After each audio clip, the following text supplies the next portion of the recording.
छत्तीसगढ़ के भावी अध्यापकों का स्वागत है। आज से हम प्रॉफिट एंड लॉस का नया चैप्टर स्टार्ट करेंगे जो आपके फिजिटेट एग्जाम के साथ साथ शिक्षक भर्ती के लिए बहुत ज़्यादा मोस्ट इंपॉर्टेंट है, क्योंकि यहाँ से आपके एग्जाम में हमेशा एक दो क्वेश्चन देखने को मिलते हैं। साथ ही साथ मैं आपके लिए प्रीवियस ईयर का क्वेश्चन भी लेकर आया हूँ ताकि आप देख पाएँ कि किस प्रकार से आपके प्रॉफिट एंड लॉस से क्वेश्चन पूछे जाते हैं। तो आप बिल्कुल भी इस क्लास को स्किप मत कीजिएगा, क्योंकि यहाँ से आप एग्जाम हमेशा एक दो क्वेश्चन बनते ही बनते हैं। क्लास में मैं जो कुछ भी पढ़ाऊँगा, जो भी कुछ नोट्स लिखूँगा, वो सब चीज़ को मैं PDF के फॉर्म में आपको डियर पीपल टीचर पर अपलोड कर दूंगा। क्लास ख़त्म होने के आधा घंटा के बाद अपलोड हो जाएगा।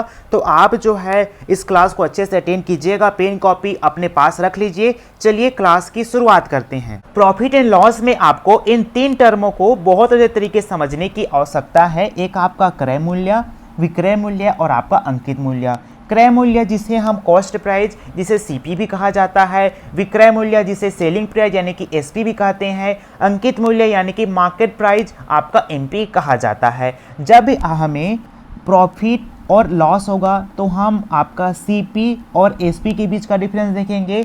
जब भी आपको क्या होगा, डिस्काउंट होगा, तो हम SP और MP के बीच का डिफरेंस को देखेंगे। किस प्रकार से देखेंगे आप उसको अच्छे तरीके से समझिएगा। कोई वस्तु हमने बनाया, उसका कीमत हमें कितना पड़ा, 1000 रुपये पड़ा।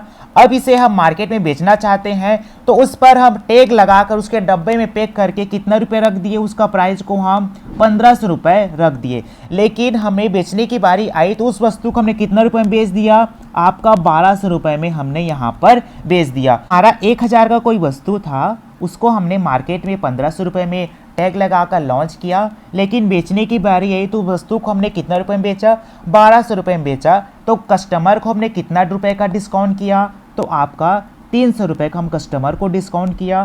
तो 1000 रुपये की चीज़ को हमने 1200 रुपये में बेचा तो हमें कितना रुपए का प्रॉफिट हुआ जी, आपका 200 रुपये का हमें प्रॉफिट हुआ। तो मैंने आपको बताया था जब आपको प्रॉफिट एंड लॉस होगा तो किन के बीच का डिफरेंस देखेंगे, ये आपका CP हो जाएगा और आपका SP के बीच का डिफरेंस देखें तो कितना रुपए का आपको यहाँ पर लाभ हुआ, 200 रुपये का लाभ हुआ। ठीक उसी प्रकार से मैंने बताया था अगर हमें डिस्काउंट देखना होगा तो हम विक्रय मूल्य और MP के बीच हम डिस्काउंट देखेंगे। 1500 रुपये की वस्तु को हमने 1200 रुपये में बेचा तो कितने रुपए का डिस्काउंट किया जी, हमने 300 रुपये का आपको डिस्काउंट किया। तो ये चीज़ें आपको बहुत अच्छे तरीके से समझ आ गई होंगी। चलिए आपको एक टर्म को और अच्छे तरीके से यहाँ पर समझने की आवश्यकता है। जैसे कि आपका यहाँ पर 50% लिखा है। 50% का मतलब क्या होता है, आपका 1/2 होता है। लेकिन प्रॉफिट एंड लॉस में इसका मतलब क्या होता है उसको आप अच्छे तरीके से समझिएगा। नीचे वाला वैल्यू हमेशा CP होगा और ऊपर वाला वैल्यू जो है उसके ऊपर मिलने वाला प्रॉफिट या लॉस होगा। आप इस चीज को नोट कर लीजिए। जो आपका क्रय मूल्य रहता है वो हमेशा अपने आप में कितना रहता है, 100% रहता है। चलिए अब क्वेश्चन की ओर आगे बढ़ते हैं। किसी वस्तु का क्रय मूल्य 10,000 रुपये है, इसे कितने रुपए में बेचा जाए ताकि 25% का आपको यहाँ पर लाभ हो जाए। तो 25% को हम इस प्रकार से लिख लेंगे। 25% का मतलब क्या होता है, हमने परसेंटेज में पढ़ा था 1/4 होता है। हमने अभी देखा जो नीचे वाला वैल्यू रहता है आपका CP कहलाता है और जो ऊपर वाला वैल्यू रहता है इस पर हमें प्रॉफिट या फिर लॉस होता है। आप यहाँ पर CP और आपको SP का इस प्रकार से अनुपात बना लेना है। अगर हमें यहाँ पर लाभ कमाना है तो 4 की चीज़ को अगर मैं एक अधिक में बेचूंगा यानी कि कितना रुपए में बेचूंगा, 5 रुपये में बेचूंगा तो मुझे यहाँ पर लाभ प्राप्त होगा। CP का मान यहाँ पर कितना है जी, 4 है, लेकिन वास्तव में यहाँ पर CP का वैल्यू कितना दिया है, 10,000 है। तो 4 जो है किसके बराबर है, आपका 10,000 के बराबर है। आपको यहाँ पर एक का मान निकालना है। 4 से भाग करेंगे 10,000 में, 4 दूना 8, 4 पंच 20, 00 कर देंगे तो आपका एक का मान कितना आ गया है, 2500 आ गया है। आपको क्वेश्चन में क्या ज्ञात करने के लिए बोला जा रहा है, कितने रुपए में बेचा जाए। बेचना मतलब क्या हो जाएगा, आपका SP का जो वैल्यू कितना है, आपका 5 है। तो आप 2500 में 5 का मल्टीप्लाई कर देंगे, मल्टीप्लाई कर दीजिए। 25 पंचे होता है आपका 125 होता है, 00 लगा देंगे तो आपको उस वस्तु कितने रुपए में बेचना होगा, 12,500 रुपये में बेचना होगा। किसी वस्तु को 15,000 रुपये में खरीद कर 18,000 रुपये में बेचा गया तो लाभ प्रतिशत क्या होगा, आपको यहाँ पर ज्ञात करना है। 15,000 रुपये की हमारी कोई वस्तु थी, उस वस्तु को हमने कितना हज़ार रुपये पर बेचा, 18,000 रुपये पर बेचा तो हमें कितना रुपए का लाभ हुआ, आप बोलिएगा 3,000 रुपये का लाभ होगा। लाभ हमेशा किस पर होता है, तो ये वाला तो आपका CP है और आपका ये SP है, ठीक है। लाभ हमेशा आपका CP पर होता है। तो 15,000 आपका नीचे आ जाएगा, इसके ऊपर में आपका जो लाभ हुआ कितना 3,000 वो ऊपर आ जाएगा। गुना कर देंगे, आपको परसेंट पूछा है तो 100 से मल्टीप्लाई कर देंगे। 2 जीरो से 2 जीरो कट गया, 1 जीरो से 1 जीरो कट गया, 15 दूना 30, 15 शून्यम शून्य, तो हमें कितने % का लाभ होगा, 20% का लाभ होगा। किसी वस्तु को 8% लाभ पर बेचा गया, अगर उसे 1,000 रुपये अधिक में बेचा होता तो 12% लाभ प्राप्त होता, तो क्रय मूल्य क्या होगा आपको ज्ञात करना है। किसी वस्तु को हमने 8% लाभ पर बेचा, अगर हम उस वस्तु को 1,000 रुपये अधिक में बेचते तो हमें कितना % का लाभ होता, आपका 12% का लाभ होता। यानी कि 8 और 12 के बीच कितने का अंतर है, 4% का अंतर, यानी कि हमें 4% का अधिक लाभ मिलता। 4% जो है किसके बराबर है, आपका 1,000 के बराबर है। सॉल्व कीजिए इसको, आपका 1,000 गुना 4% उधर पक्षांतर करेंगे, तो अगर इसको मैं विस्तार रूप में लिखूंगा, परसेंट खचाऊंगा तो नीचे में क्या आ जाएगा, 100 आ जाएगा। उधर पक्षांतर करेंगे तो 100 जो है ऊपर आ जाएगा और 4 जो है नीचे आ जाएगा। इससे डायरेक्ट कितने बार में कटेगा, 100 से ये 25 बार में कटेगा। 25 एकम 25, यानी कि आपका आंसर कितना आ जाएगा जी, यहाँ पर 25,000 आ जाएगा। ऑप्शन नंबर डी सही आंसर होगा। क्षतिग्रस्त कुर्सी जिसका मूल्य 110 रुपये है, उसे 10% की हानि पर बेचा जाता है, तो उस कुर्सी का विक्रय मूल्य क्या होगा आपको ज्ञात करना है। देखिए आपका प्रतिशत कितना दिया गया है, 10% दिया गया है, लिख लीजिए। 10% का मतलब क्या होता है, 1 बटे आपका 10 होता है। नीचे वाला आपका क्या कहलाता है, CP कहलाता है, और ऊपर वाले में हमें या तो प्रॉफिट होगा या फिर हमें लॉस होगा। इसको अनुपात के रूप में लिख लीजिए, CP अनुपात में हो जाएगा आपका SP।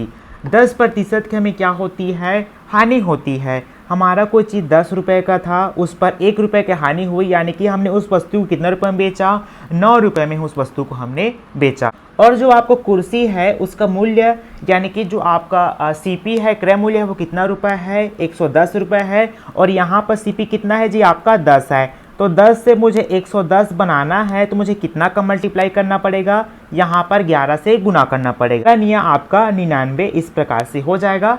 तो हमने उस कुर्सी को 110 रुपये में खरीदा था और कितना रुपये में बेचा, आपका 10 रुपये की हानि पर हमने 99 रुपये पर उस कुर्सी को बेचा। क्रय मूल्य और विक्रय मूल्य का अनुपात 4:5 है, तो लाभ प्रतिशत क्या होगा आपको यहाँ पर ज्ञात करना है।